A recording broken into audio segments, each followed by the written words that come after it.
Halo semua, apa kabarnya? Bertemu lagi dengan Nyimak MIF. Pada kali ini, saya akan membawakan sebuah alur film yang berjudul Selesai. Penasaran seperti apa alur ceritanya? Kita langsung saja. Cerita dimulai saat seorang laki-laki bangun dari tidurnya bernama Broto, dan Broto memiliki seorang istri cantik yang bernama Ayu.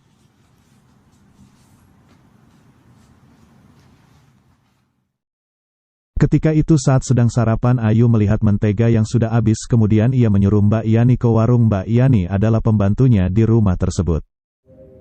Mbak Yani? Ya, Bu. Mentega habis. Masa sih, Bu?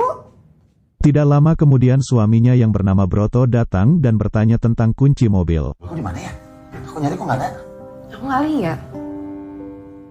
Ketika melihat Ayu yang sedang galau, Mbak Yani mencoba menghibur Ayu.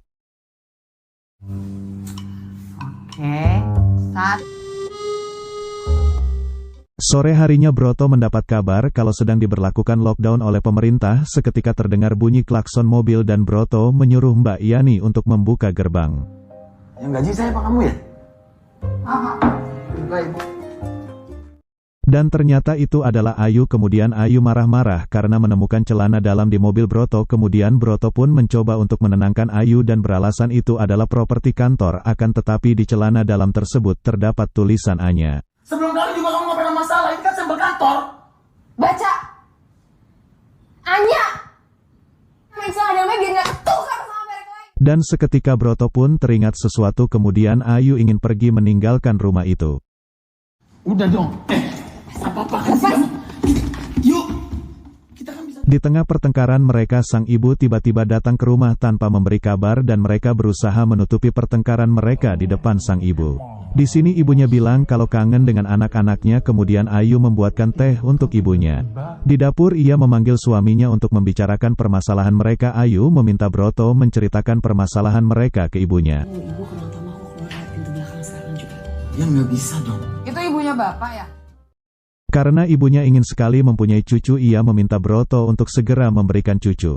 Kemudian Broto bilang ke Ayu bahwa ini bukan kebetulan dan menandakan mereka tidak boleh bercerai. Broto mengikuti Ayu sampai di kamarnya dan menyuruh Broto untuk tidur di lantai. Tidur situ. Kemudian Ayu berkata kepada Broto, memberi Broto waktu 3 hari. Setelah itu kamu pulangkan ibu dan aku akan pergi. Aku kasih waktu 3 hari. Setelah itu kamu pulangin ibu. Aku pergi. Dan Mbak Yani datang kemudian bilang tidak bisa pergi ke pasar karena lockdown. Kemudian mereka panik karena rumah mereka akan di lockdown oleh pemerintah. Rumah kita kayaknya mau disegel loh, Pak. Tuh, disegel. Pak. Saat berbalas pesan kemudian ibunya datang dan bertanya kepada Broto sedang apa. Kemudian Broto kembali menghubungi Anya dan melakukan video call. Broto bilang ke Anya kalau menyimpan celana dalam jangan sembarangan. Celana kamu ketinggalan di mobil aku. Celana dalam.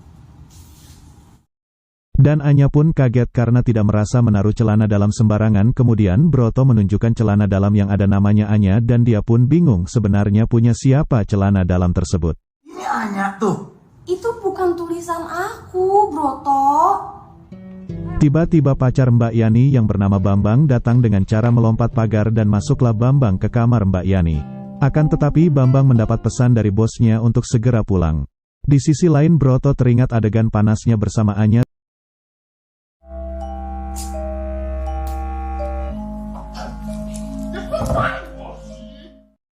Tiba-tiba ia mendengar suara ibunya datang dan kemudian membangunkan Ayu.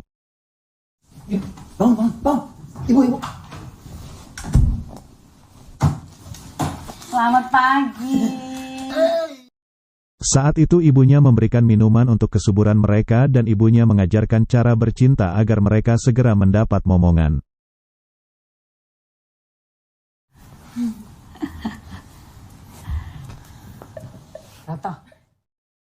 Keesokan harinya Broto yang curiga jika Ayu yang menaruh celana dalam tersebut dan ia pun menghubungi temannya yang ahli pelacakan untuk melacak nomor telepon siapa saja yang menghubungi Ayu. Bisa nggak lo cek handphonenya Ayu? Lo cek nomor yang sering keluar masuk handphone dia. Setelah itu Broto emosi dengan Ayu. Ia menuduh Ayu berselingkuh selama ini. Ayu! Situ semua rahasianya, bener ya? Dan ternyata temanya itu salah karena selama ini nomor yang sering dihubungi Ayu adalah nomor Broto sendiri. Iya, gue lakinya. Kalau nomor gue bilang aja gak ada. Tadi lo di WhatsApp nggak jeng.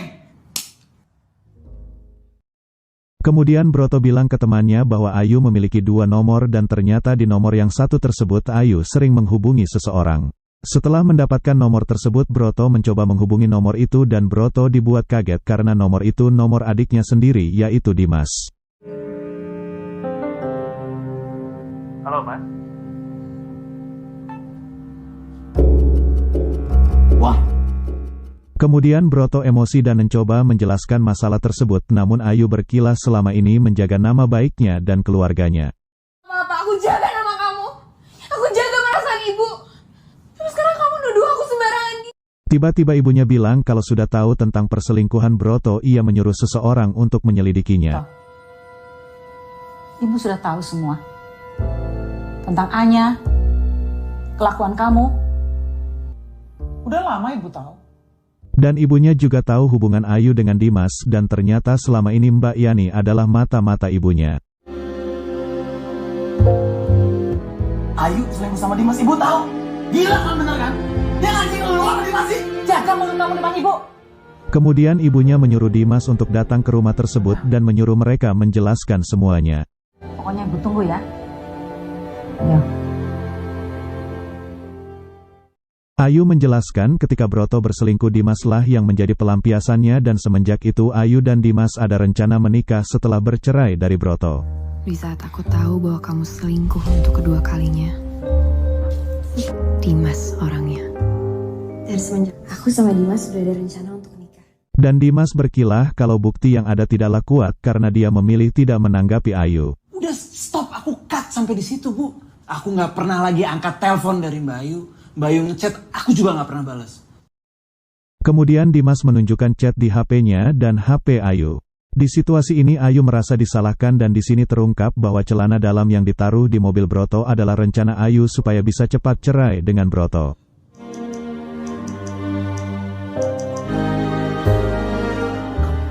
Kamu sama aja kayak kakak kamu ya. Aku gak butuh kalian semua.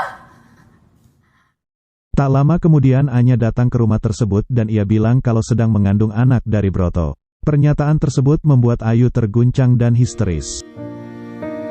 Positif hamil. Bu, ibu lihat Mas Broto, Bu. Dia bawa perempuan itu ke rumah ini. Di akhir film kita diperlihatkan Ayu yang sedang duduk di kursi roda dan sepertinya Ayu sedang menjalani perawatan. Dulu, sekarang, dan selamanya. Dan film pun selesai ending yang sangat mengintilkan. Oke, terima kasih buat kalian semua yang sudah menonton video saya ini dan jangan lupa like, komen dan subscribe. Terima kasih.